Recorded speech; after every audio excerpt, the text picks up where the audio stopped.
गांव में रघु नाम का एक युवक रहता था। उसके माता पिता का निधन उसके बचपन में ही हो गया था, जिससे वह बिल्कुल अकेला पड़ गया था। उसके पास ना कोई सहारा था और ना ही कोई जमीन जायदाद। वह एक छोटी सी झोपड़ी में जीवयापन करता था।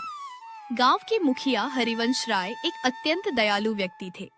उन्होंने रघु की दयनीय स्थिति पर तरस खाया और उसे अपने यहाँ काम पर रख लिया। रहने के लिए उन्होंने रघु को एक अलग झोपड़ी भी दे दी। समय बीतता गया और आदित्य बड़ा हो गया था।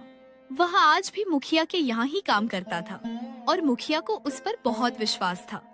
एक दिन मुखिया ने रघु से कहा, रघु, अब तुम शादी क्यों नहीं कर लेते?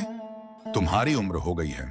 जब तुम्हारी पत्नी आएगी तो वह तुम्हारा आधा काम संभाल लेगी, घर संभालेगी और तुम्हारे खाने पीने का भी इंतजाम हो जाएगा। मेरी भी अब उम्र हो चली है, पता नहीं कब भगवान का बुलावा आ जाए। मैं चाहता हूं कि तुम्हारी शादी मेरे सामने हो जाए ताकि मैं तुम्हारे लिए निश्चिंत हो सकूं। अरे मुखिया जी, ऐसी बातें क्यों करते हैं? आपको मेरी उम्र भी लग जाए, आपके सिवा मेरा और कौन है यहाँ? आपने मेरे लिए बहुत कुछ किया है। बचपन से लेकर आज तक आपने ही मुझे माता पिता दोनों का प्यार दिया है। आपका ये उपकार मैं कभी नहीं चुका सकता। उपकार की बातें छोड़ो रघु, बताओ शादी करोगे? लड़की मैं ही देखूं या तुमने किसी को पसंद कर रखा है? नहीं मुखिया जी, मेरी नजर में कोई लड़की नहीं है। आपको जैसा ठीक लगे आप वही कीजिए। मुझे आप पर पूरा भरोसा है। आप मेरे लिए भगवान से कम नहीं है। आप जो भी निर्णय लेंगे वह उचित होगा और मेरे भले के लिए ही होगा। अब आप ही मेरे पिता समान हैं। ठीक है भाई, मेरी नजर में तुम्हारे लिए एक बहुत अच्छी लड़की है। और हाँ, तुम शादी के खर्चे की चिंता बिल्कुल मत करना, वह जिम्मेदारी मेरी हुई। आखिर पिता का दर्जा दिया है तो मेरी बात भी माननी पड़ेगी। जी मालिक, जैसा आपको ठीक लगे।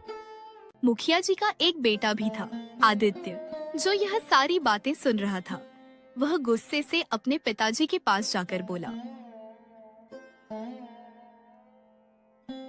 पिताजी, ये आप क्या कह रहे हैं? आपको क्या जरूरत है रघु की शादी का खर्च उठाने की? ये मत भूलिए कि वह हमारा नौकर है। नौकर से इतना लगाव ठीक नहीं है। ऐसे तो वह सिर पर चढ़ जाएगा। आज आप उसकी शादी के लिए पैसा देंगे तो उसे आदत लग जाएगी। बचपन से आज तक वह हमारे ही पैसों पर पलता आया है और अब आप उसकी शादी भी करवा रहे हैं। क्या आपने उसका ठेका ले रखा है? जबान संभाल के बात करो आदित्य। वह मेरा नौकर नहीं, मेरे बेटे की तरह है और यह मेरी संपत्ति है। मैं जो चाहूं वह करूंगा। तुम मुझे मत सिखाओ कि मुझे क्या करना चाहिए और क्या नहीं। और यह मत भूलो कि मैं तुम्हारा बाप हूं। पिताजी, आप ठीक नहीं कर रहे हैं। मैं आपका बेटा हूं, वह फटीचर रघु नहीं। आप मेरी तुलना उसके साथ कर रहे हैं। मेरे सामने उसकी क्या औकात है? आप उसकी भोली शक्ल पर मत जाइए। सारे गरीब लोग ऐसे ही होते हैं। एक दिन आपको पता चल जाएगा कि अपना कौन है और पराया कौन। अपने और पराये की बात तो तुम करो ही मत। मुझे अच्छे से पता है कौन अपना है और कौन पराया। पहले जब मैं बहुत बीमार था तब कहां गया था तुम्हारा अपनापन? तब आदित्य ने मेरी कितनी सेवा की, दिन रात मेरी सेवा में लगा रहा। आज मैं जिंदा हूं तो सिर्फ उसकी वजह से। तुमने तो मेरी एक बार भी खबर नहीं ली। तुम अपने नशे में धुत पड़े रहते थे। क्या मैं झूठ बोल रहा हूं? बोलो। और यहां आकर मुझे अपने पराये का भाषण दे रहे हो? चले जाओ यहां से। लगता है उसने आप पर कोई जादू टोना कर दिया है, इसलिए आप अपने बेटे से ज्यादा उस 2 कौड़ी के नौकर की तरफदारी कर रहे हो। और आपकी उम्र भी तो हो चली है। आपकी उम्र में आदमी शटिया जाता है। अभी एक काम करो, सारा हिसाब किताब मुझे दे दो, नहीं तो आप इसी तरह से सब पैसे लुटा दोगे और मेरे पास कुछ भी नहीं बचेगा। जब तक मैं जिंदा हूं तब तक तुम्हारे हाथ कुछ नहीं आने वाला। तुम्हारे हाथ में हिसाब किताब देकर मुझे अपना नाम खराब नहीं करना है। मैंने पैसे बहुत मेहनत से कमाए हैं। समाज में मेरी बहुत इज्जत है और तुम मेरी इज्जत मिट्टी में मिलाना चाहते हो। अगर तुम्हें हिसाब किताब चाहिए तो उस लायक बनकर आओ, फिर बात करेंगे। काश तुम्हारी जगह भगवान मुझे रघु जैसा बेटा दिया होता। आदित्य गुस्से से वहां से चला जाता है। इस फटीचर रघु का कुछ करना पड़ेगा। ये 2 टके का नौकर मेरी जगह लेने की कोशिश कर रहा है। उसकी तो छोड़ो, जब अपना ही सिक्का खोटा निकले तो भला क्या करें। मेरा बाप होकर मेरी जगह उस मनहूस की तरफदारी कर रहा है। यह अपमान मैं कभी नहीं भूलूंगा। वक्त आने पर दोनों को सबक सिखाऊंगा। थोड़े ही समय बाद मुखिया रघु की शादी भावना से करवा देते हैं, जिससे रघु की जिंदगी और बेहतर हो जाती है। सचमुच भावना, तुम्हारे आने से मेरी जिंदगी पूरी तरह से बदल गई है। अब तक मैं अपने सारे काम खुद ही किया करता था। खाना पकाना, कपड़े धोना, अब सब तुम संभाल लेती हो। और तुम्हारे आने की वजह से मेरा अकेलापन भी दूर हो गया है। माता पिता तो बचपन में ही गुजर गए और फिर मालिक ने ही मुझे सहारा दिया। उन्होंने मेरे लिए बहुत कुछ किया है। उनका उपकार मैं कभी नहीं चुका पाऊंगा। आज तुम मुझे मिली हो तो सिर्फ उनकी वजह से। मालिक मेरे लिए किसी भगवान से कम नहीं है। यह बात तुम भी हमेशा याद रखना और मालिक के मान सम्मान में कभी कोई कमी मत रखना। जी बिल्कुल, आप बिल्कुल सही कह रहे हैं। हरिवंश चाचा दिल के बहुत अच्छे आदमी हैं। ऐसे ही कुछ दिन बीत जाते हैं। एक दिन आदित्य मुखिया हरिवंश राय से कहता है, सुनिए पिताजी, मुझे 10,000 रुपए चाहिए। तुम्हें इतने सारे पैसे किस लिए चाहिए? वह मैं आपको नहीं बता सकता, बस मुझे पैसे दे दीजिए। समझ गया। अपने नशे की लत और जुआ खेलने के लिए तुम्हें पैसे चाहिए, क्योंकि अब तक तुम यही करते आए हो। आदित्य, अभी भी वक्त है, सुधर जाओ। ये सब गंदी आदतें छोड़ दो।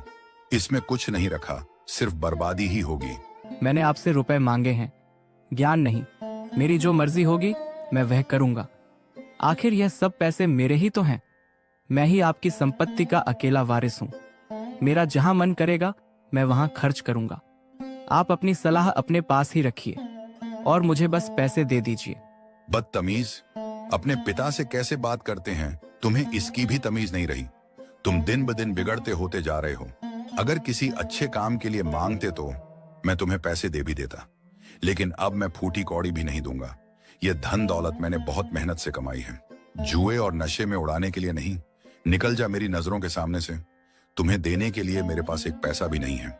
वाह, मेरे लिए तुम्हारे पास पैसे नहीं हैं और उस फटीचर की शादी पर उड़ाने के लिए तुम्हारे पास बहुत पैसे हैं। ये आप बिल्कुल भी ठीक नहीं कर रहे। एक बार और सोच लीजिए, नहीं तो अच्छा नहीं होगा। बदतमीज, अपने बाप को धमकी देता है।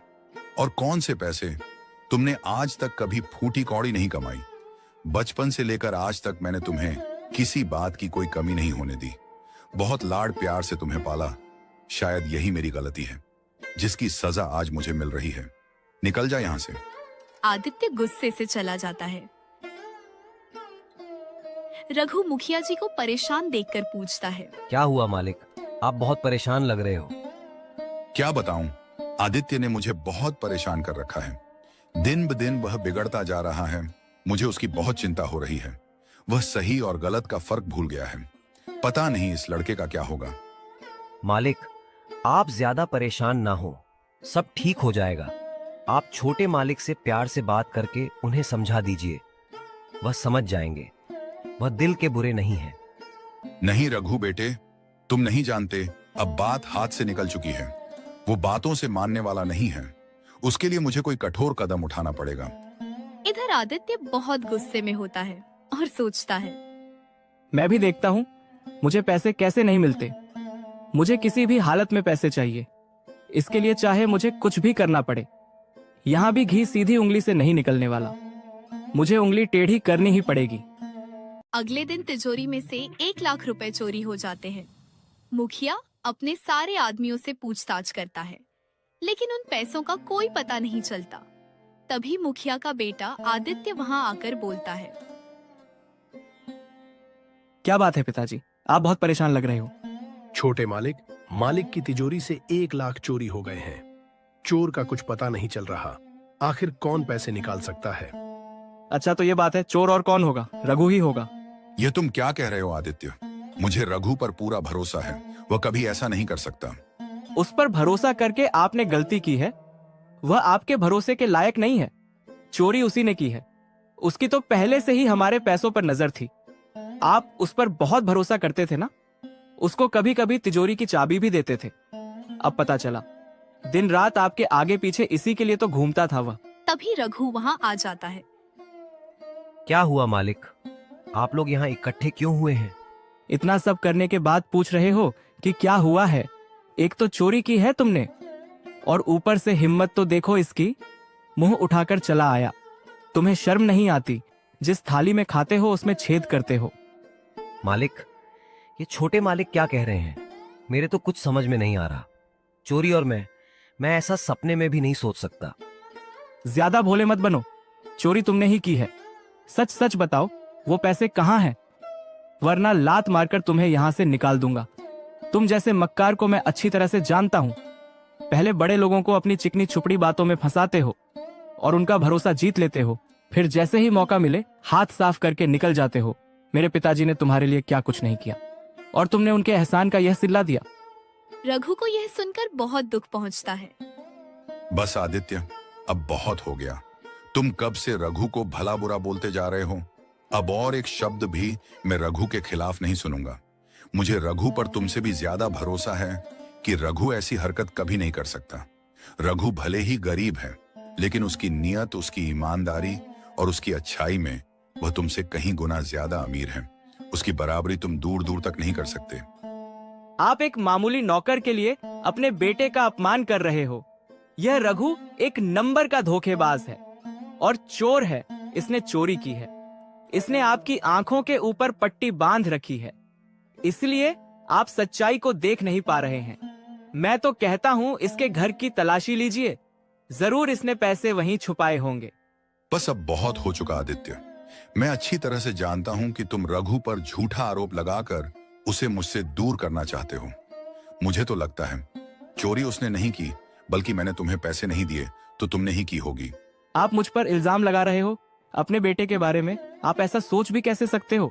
आपको इस नौकर पे भरोसा है और अपने बेटे पर नहीं। नहीं है, मैं सबके सामने कहता हूं, मुझे तुम पर बिल्कुल भी भरोसा नहीं है। अच्छा ठीक है, आपको मुझ पर भरोसा नहीं है तो आप बेशक मेरे कमरे की तलाशी लीजिए, लेकिन मेरी एक शर्त है। मेरे कमरे की तलाशी के बाद आपको रघु के घर की भी तलाशी लेनी होगी, तभी दूध का दूध और पानी का पानी हो जाएगा।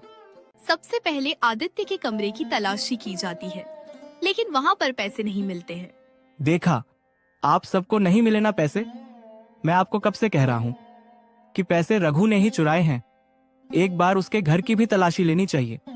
फिर रघु के घर की तलाशी ली जाती है और रघु के घर में पैसे मिल जाते हैं। यह लीजिए मालिक, रघु के पलंग के नीचे रखे थे। यह देखकर रघु को बहुत बड़ा धक्का लगता है कि आखिर उसके घर में पैसे कहाँ से आए। देखा पिताजी, आपसे मैं कब से कह रहा था कि पैसे रघु ने लिए हैं, लेकिन आपने मुझ पर भरोसा नहीं किया। अब पता चला अपना कौन है और पराया कौन। मुखिया हरिवंश राय को भी बहुत बड़ा धक्का लगता है। वो कुछ भी नहीं बोलते हैं, बस चुपचाप खड़े रहते हैं। बोलिए ना, अब आप चुप क्यों खड़े हो? नहीं मालिक, ये सच नहीं है। मैं नहीं जानता मेरे घर पर पैसे कैसे आए, लेकिन मैं ऐसा काम कभी नहीं कर सकता। मैं चोरी कभी नहीं कर सकता। मालिक, मेरा भरोसा कीजिए। चुप कर धोखेबाज। आज तुम्हारी वजह से पिताजी को कितनी ठेस पहुंची है। वह तुम पर कितना भरोसा करते थे। मुझसे भी ज्यादा तुम पर भरोसा था। तुमने उनके साथ विश्वासघात किया है। तुमने आज पिताजी का दिल तोड़ दिया है। सबूत सबके सामने है कि चोरी तुमने ही की है। अब और कहने को बचा ही क्या है? पिताजी, मैं तो कहता हूँ इस धोखेबाज को पुलिस के हवाले कर देते हैं। नहीं मालिक, मैंने चोरी नहीं की है। आप तो मेरे लिए भगवान समान हैं। मैं आपके घर में चोरी नहीं कर सकता। पिताजी, ऐसे लोगों को छोड़ना नहीं चाहिए। मैं अभी पुलिस को बुलाता हूँ। नहीं, तुम पुलिस को नहीं बुलाओगे, और चलो यहाँ से। लेकिन पिताजी, आप इसे ऐसे कैसे छोड़ सकते हो? इसको सजा तो मिलनी चाहिए। मैंने कहा ना, तुम नहीं बुलाओगे पुलिस। मुझे कोई शिकायत दर्ज नहीं करवानी, और चलो यहाँ से। मुखिया जी वहाँ से चले जाते हैं। भावना, ये क्या हो गया? आज मैंने अपने भगवान समान मालिक का दिल दुखाया है। उन्हें कितना बुरा लग रहा होगा। वह तो अंदर से पूरे टूट चुके होंगे। लेकिन आपकी तो कोई गलती नहीं है। और ये पैसे हमारे घर पर कब आए, किसने रखे? ये जरूर किसी का षड्यंत्र है आपको फंसाने के लिए। वो तो मैं नहीं जानता भावना। मुझे इस वक्त मेरे मालिक की चिंता हो रही है। ना जाने वह मेरे बारे में क्या क्या सोच रहे होंगे। मुझे कैसे भी उनसे बात करनी ही होगी।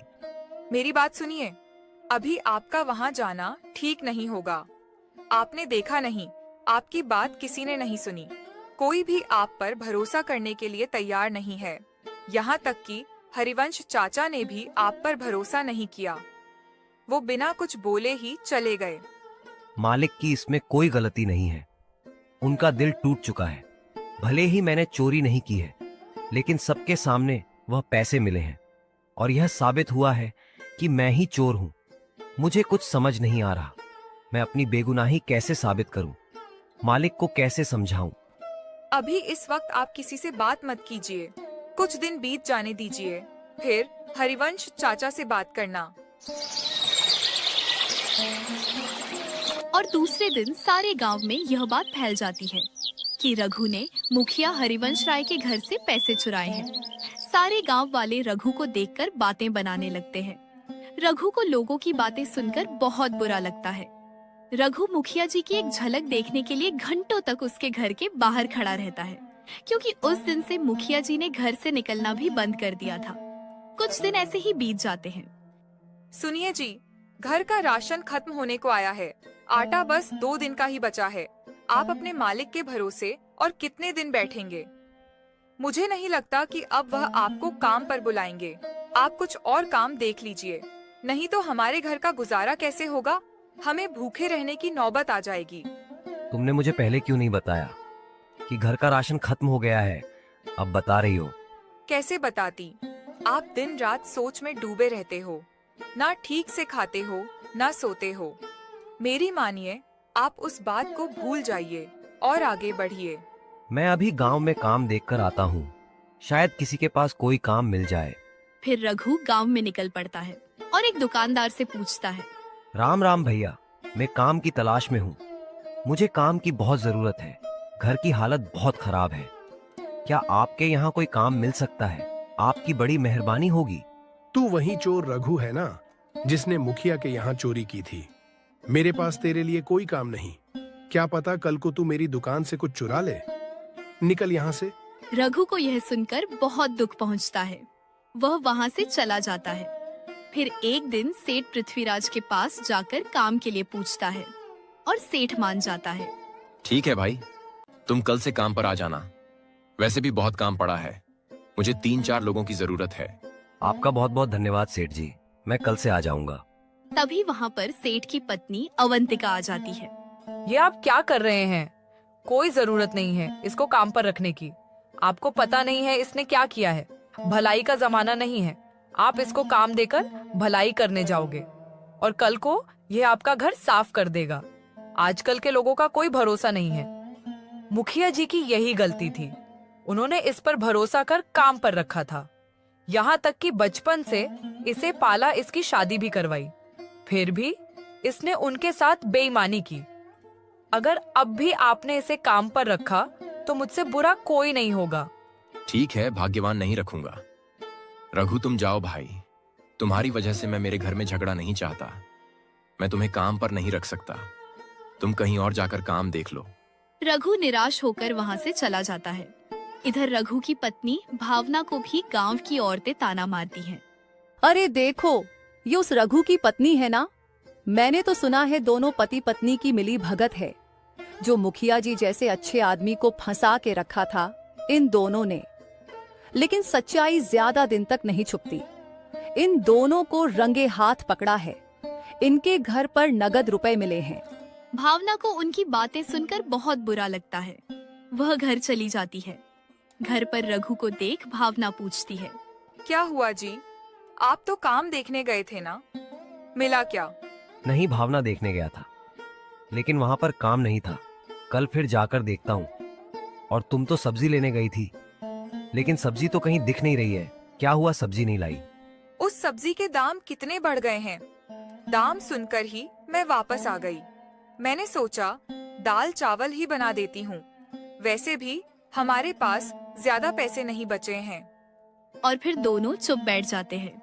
भावना और रघु लोगों के ताने की बात एक दूसरे से छुपाते हैं। फिर एक दिन रघु के घर एक आदमी आता है और बोलता है, रघु, सेठ पृथ्वीराज ने तुम्हें आज से ही काम पर बुलाया है। चलो जल्दी से। क्या सच में?